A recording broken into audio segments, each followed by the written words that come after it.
As I wandered through the tiny city of Kentlands in Gaithersburg, Maryland, not in Montgomery County, I happened upon this really strange name, Spagnvola, the chocolatier, tucked away neatly on Main Street.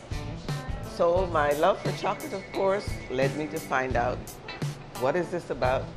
What does it mean? And who are these people? The whole operation is Caribbean owned and operated. Stay tuned for more on Carib Nation up next.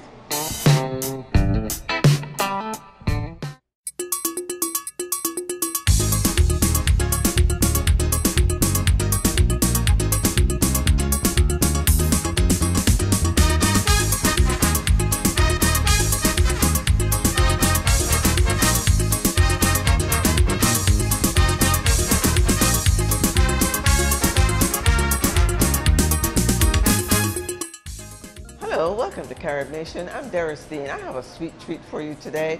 I walked into this chocolatier called Spagnvola, and the array of colors, the smell of chocolate, the setting, the bistro setting, the colors, so inviting, so warm, I had to talk to the owner. Not to find out that he is Mr. Reid from the Dominican Republic. Thank you so much for joining us, Mr. Reid, and welcome to Carib Nation. Thank you, Doris. I was pleasantly surprised to know that the Caribbean actually owned a business such as chocolate making in Gaithersburg, Maryland. The name, fascinating, and I want you to tell me, first of all, where did the name come from, what it means, and how did you come up with it? Well, first of all, thank you for being here and sharing our dream and our passion. I'm very proud that this represents the Caribbean.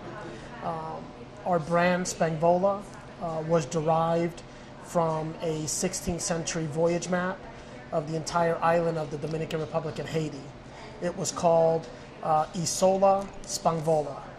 And out of respect from where our farm is located, out of respect of the culture of the Dominican Republic, where my wife is from, and everyone that supports us in the island of Hispaniola, we decided that we would brand our chocolate Spagnvola.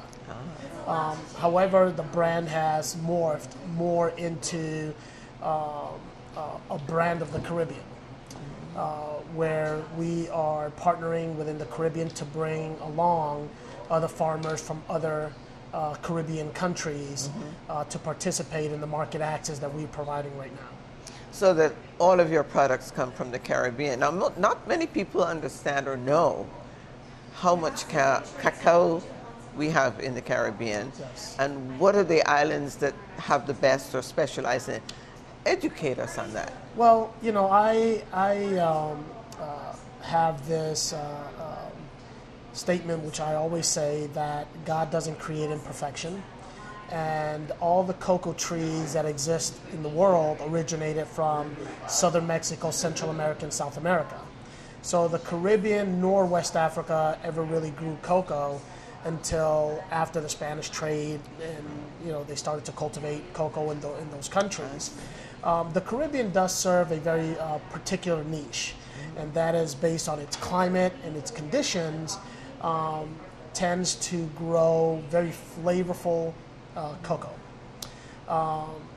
Something very particular about the Dominican Republic is that the Dominican Republic grows 70% of the world's supply of organic cocoa. Really? The Caribbean as a whole represents about 2% out of the 5% of the fine flavor industry when it comes to cocoa. So we hold a very special position in the cocoa commodity when it comes to flavor and aroma. In terms of quantity, West Africa produces 75% of that supply. I see. Yeah, but we play a major role when it comes to the quality aspects of our beans that renders premium aroma and flavor characteristics. How many people knew this? Little did we know that we've been sitting on this for so long. It puzzles me that over all these years that people like you have been quietly doing your work, and no, we didn't know this in the Caribbean. Right. Well, you know, we in the Caribbean, we're really hardworking people, and we stress education. And we all grew up off of cocoa tea, making cocoa balls, using cocoa more as a confection in country, while there's been this huge appetite in developed countries like the United States, Europe, Switzerland, where they really appreciate premium chocolate. Now, the chocolates that we consume in our countries are not that refined. It's grainy. It has a lot of flavor, but we stay away from the dark chocolate, and we throw a lot of sugar and milk into it in order for it to be attractive to our palate. But the types of chocolate that we make here at Spagnvola, we've perfected a fermentation process, which really brings out that quality aroma and flavor characteristic. And what we do also is, while we're doing that, it's reducing the astringency of the bean. So when we've shied away from eating dark chocolate because it's bitter, the chocolates that we produce from Spagnvola is not bitter at all. It's really bold in flavor, floral, fruity flavors. So, we have a lot of our customers are now those that really didn't consume dark chocolate, but really enjoy consuming Spagnvola chocolate. In regards to the commodity as a nation, as in the Caribbean, we're sitting on what I call brown gold. Yes. Okay. Yeah. And multinational companies have taken advantage of that. They've taken advantage of our labor. They've taken advantage of our commodity. We've exported for hundreds of years, and they've created billion-dollar corporations. And at the same time, we have a lot of poverty. And we've been led to believe that the best chocolate comes out of Europe. But they don't grow cocoa, right? Exactly. So, we're working on some very significant projects in the Caribbean that begins to transform that. One in particular is our partnership at the University of West Indies. We're currently working with the university to set up the first premium chocolate academy at the University of West Indies. That now begins to educate our people on the value of that commodity. Right. Creating new generations of chocolate makers and chocolatiers, taking that knowledge back into our countries. So our philosophy is the only way you eradicate poverty is by educating, building capacity, and building industries. So instead of Spagnvola as a brand, we don't believe in buying cocoa beans from the Caribbean. We believe in buying finished product from the Caribbean. So we believe in going in there and building the capacity, setting up micro factories, so that these micro factories can take their cocoa beans, sanitize them, bring out the aroma and the flavor, and then take it to a micro factory and produce chocolate bricks, which we call brown gold. Okay, those bricks are then shipped internationally to Spagnvola for our use in the confectionery side of the business, which we would make the truffles, the bonbons, and other confections. And then we would also have them available to what we call new generations of chocolatiers in the United States, which we partner with and have a greater appreciation for single source, single estate premium chocolates from the Caribbean and also from West Africa. So we're working in both regions because we're all one family. Well, of course, West Africa, as you said before, has the quantity. Absolutely. So that gives you that the quantity you need to meet your needs, to meet your.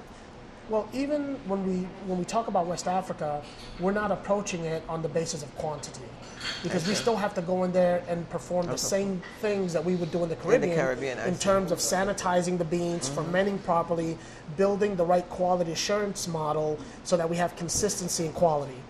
But the beauty of it is that the flavors that come out of West Africa are just amazing when it comes to the boldness of the chocolate. While in the Caribbean, you have some boldness, but you have a lot of mildness and a lot of flower notes and fruit notes that really come out of the Caribbean. So what we want to do is we want to feature the best of the best from each country. and that's what the brand really I represents. see. Let's go back to your beginning. You grew up, as you said, it comes from your farm. Right. How did you grow up, and what influence did that have on you? Sure. Well, I'm originally from Panama. My great-grandparents came from the island of Martinique and from Jamaica. So I have more ancestors from Jamaica than from anywhere else. I see. Okay.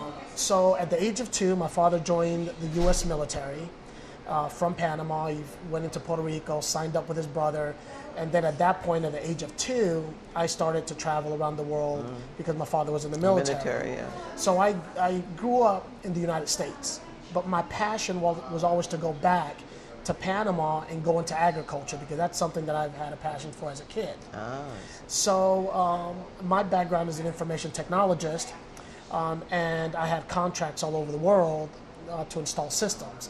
So I went into the Dominican Republic to install a system, and that's where I met my wife.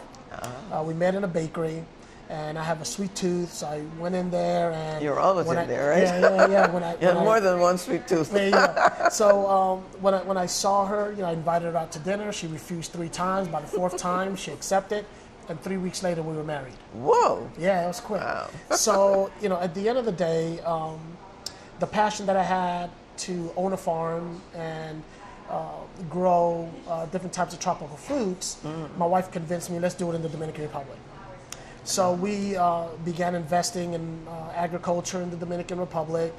Mainly was really just as another source of income, but mainly positioning ourselves so when we were retired.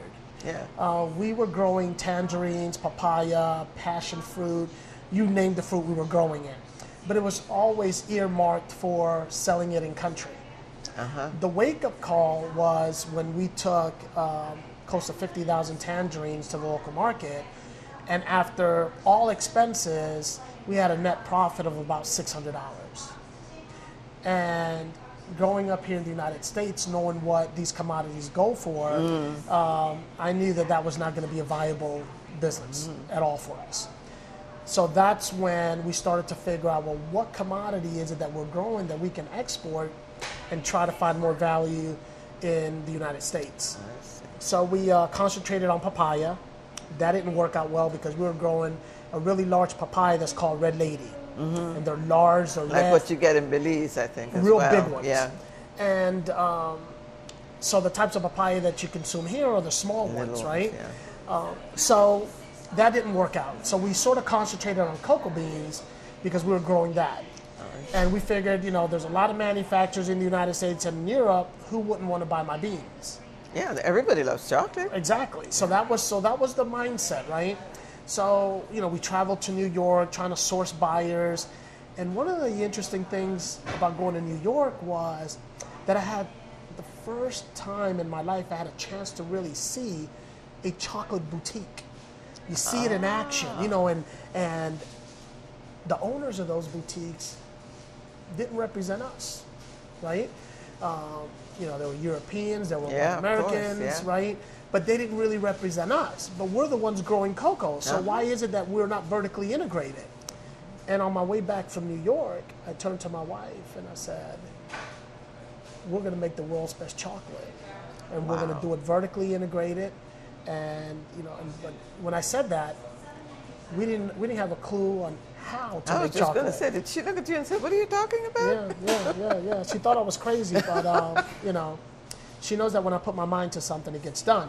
So I was working in IT at the time, and as I was going to work in the morning, my wife is home making tons of phone calls around the world to different farmers, learning first what does it take to perfect aroma and flavor at the cocoa level.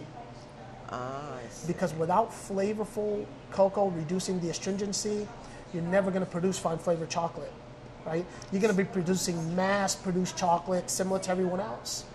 So once we perfected, so she started at the root. She started the root of it. Yeah. So once we perfected that, we got some beans shipped to us, and we converted the basement of our home into a small laboratory. And we bought some small grade equipment, and that's when we started to practice on how to make premium chocolate. And then from that, once we made it and we started to socialize it on Facebook to friends and family, everybody gave us high reviews. And we then said, well, what do we do next? Do we manufacture in the Dominican Republic or do we manufacture here? So manufacturing in the Dominican Republic had some challenges. Had 2 young kids, wasn't going to relocate them. So we don't live too far from here. We live in Gaithersburg. So we decided that we would find the right location to do the manufacturing and host a boutique. So that's what we did. In 2011, we opened up our first boutique, and we had our factory, and we were literally the only chocolate company vertically integrated in all of the Washington, D.C. area. Okay? When you, for the benefit of those who are not in the business, vertically integrated, explain how you build that. Well, vertically integrated to us is when you control the entire process from where the commodity is grown, from farm all the way to the finished product. So most people call it farm to table, crop to shop. But that's what it really stands for. So not only do we import our own cocoa beans, but we also import our own cane sugar from the Dominican Caribbean. Republic. Yes, Caribbean. Of course. So our philosophy has morphed more than just creating premium chocolate. Now our philosophy is how do we get the Caribbean as a whole to be known for destination of chocolate. Not destination of rum and destination of beautiful beaches, right? But a destination that when you go to any one of these Caribbean countries, you're eager to taste the best of the best chocolate. Where did the vision come from? Apart from the fact that you sort of were led into it along the way, but you obviously have a long-term, broader vision. Right. Well, I think it stemmed from birth with me, because I like to strike a balance in every relationship that I engage into.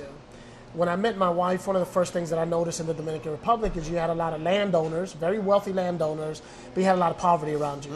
And these landowners were doing nothing with their land, okay? But still you had poverty. And you had people that want to cultivate but didn't own any land. So when we talk about this industry, we talk about the injustice of the industry. And when we think about that, if I play into the same business practice of all the other large manufacturers, I'm just perpetuating the same thing. But it's worse. I'm doing it to my people. You do it yourself, right? So for me, to grow this business, I need more commodity, right? I could either do one or two things. I could go buy more land, or I could start buying beans from farmers. But buying beans from farmers is keeping them in that cycle of poverty. If I go in now and I build capacity based on our experience, and we now start to educate and teach and create industries in the Caribbean, now I can have a steady supply of premium chocolate already made in the Caribbean. I don't have to bring the beans here and make the chocolate. You get that? So I'm helping grow our business. I'm opening up market access for all the Caribbean brands, right? Which then feeds into the development of the country.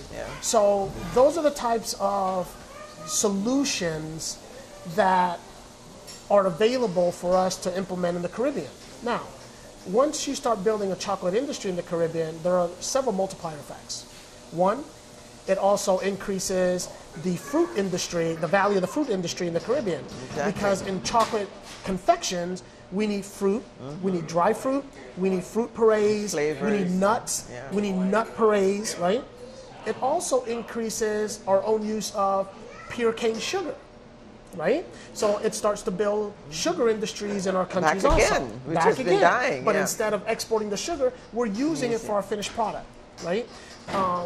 Packaging industry, right? So now you're starting to see a full cycle, all of the components that make up what we're trying to accomplish here in the United States. Now we're trying to steadily accomplish building here in the United States and in Europe. So the key thing is that although we're from the Caribbean, we are very much working in West Africa also. We partnered with Ondo State of Nigeria. Nigeria is the 4th largest cocoa producer in the world. They've never produced premium chocolate before. We went in there and we produced a premium chocolate from Nigeria. And this year we submitted it to London to participate for an award, and it won. Wow. That is great. Right? So when we apply that methodology in the Caribbean, right, now you're starting to see that people in the United States, the consumers in the US and in Europe, in Asia, appreciating what's really coming out of our country. That is mind-blowing, actually. I am really glad that this is a seed that's been sown, and I hope that we can see the rest of the Caribbean use other products, use that concept for other products. One of the things that pains me so much is to see fruit on the ground wasting. But I keep wondering what could be done with this fruit. So we now have another outlet for that. Your wife is integrally involved. Oh, yes. She teaches classes once a month, and I've seen her that she really has perfected her own skill. Yes. She's obviously very passionate about what she's doing. Talk about her role a little bit, and how she has been able to partner with you. Well, I really enjoy speaking about my wife because if you look at a body of a human being, if you pull out the heart, it's not going to function. My wife's the heart of this business. And I'm here to tell you that Caribbean women are far stronger than Caribbean men. Okay, I can tell you that. We know that. Right. So I'm just here to confirm that. My wife is a master chocolatier. She comes up with unbelievable flavors. Just recently we made rums of the Caribbean.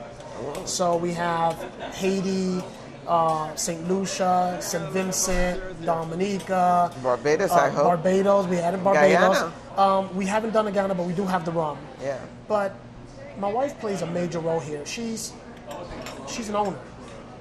And she runs the kitchen. She runs the manufacturing.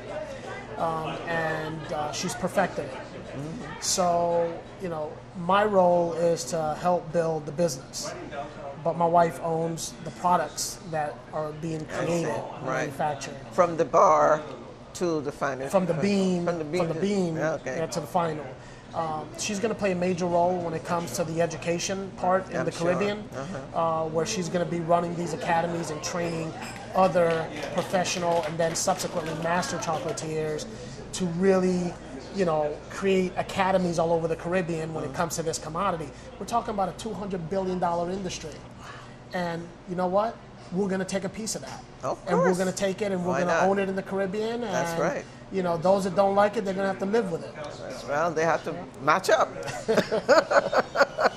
This kind of concept focuses on entrepreneurship. Yes. Which is lacking in the Caribbean. One of the things that our colonial masters taught us was that we had to depend on the government. The first thing we did coming out of school, we looked for a white-collar job, work in the government, and that dirtying your hands was not the way to go. That was for cane farmers, and we had to move away from agriculture. It is now proving that we have to move back to agriculture.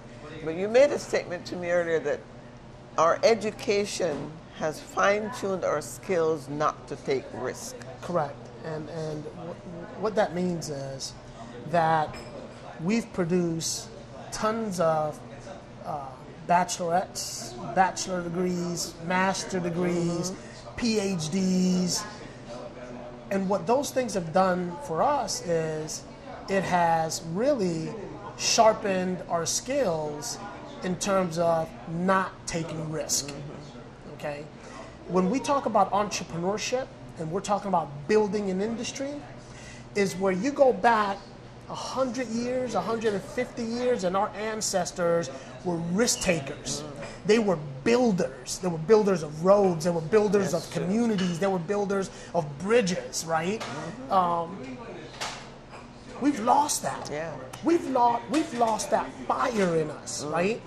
To want to take that risk and to really want to build, Make something. of Yeah. it. You know, not just go to school to then sit at a desk and work for someone else, right? And talk and we talk and we talk and become talk. good consumers, And we talk a lot. good consumers, but we haven't become good creators of Yeah. things. And I think that is what we need to bring back. You know, education at the university level, actually from grade school through the university, Yes. we need to start building new generations of risk takers. But because that mentality. You know, and you know, we use common sense, but we also apply the necessary skills to take the risks, because without the risk, there's no reward, right? And I believe that those are the things that my wife and I believe in. You know, we believe this: we're not guaranteed tomorrow. And we can't take what we've built today tomorrow if we're not here anymore. So we are all about sharing our knowledge and helping our communities and our cultures prosper. At the end of the day, that's what this is all about. Let me go back to your wife does training. She trains the classes. She runs the kitchen. Yes. Right. Tell us a little bit more about the classes, what is involved in the classes, and how she conducts them. Right. Well, the classes came about from when we first started our business here. We had to re-educate consumers about chocolate. There's a huge difference between Spagnvola and your mass-produced chocolate. There's a huge difference between Spagnvola and even what the chocolates that are called premium chocolate. Okay. So part of that is, one, we offer free factory tours. And that allows us to educate our consumers on where cocoa grows, how it's grown, how it's fermented, how it's dried, how it's roasted, the entire process, because in order for the consumer to appreciate a $10, $15, and $20 chocolate bar, they have to understand that it takes a lot of effort to produce Get that, it there. right? So the tours are meant for that. And then the chocolate making class that my wife has once a month or twice a month, it's also about educating the consumer on what does it take to make a truffle and what does it take to make a bonbon. So that when you go upstairs in your boutique, you appreciate the price tag because you have experienced yourself how hard it is and what is involved in making those confections. You know, particularly when it pertains to a really ultra premium product. Excellent. Well, it's been a great pleasure talking to you, and we will keep an eye on you. Beautiful. Thank you so much. It's a pleasure. My pleasure. Thank you. Switzerland, Belgium, watch out. We've got to match up to the Caribbean. This is Doris Dean, and again, thanks for watching us in Carib Nation. Remember, our motto is one people, one culture, one Caribbean, one nation.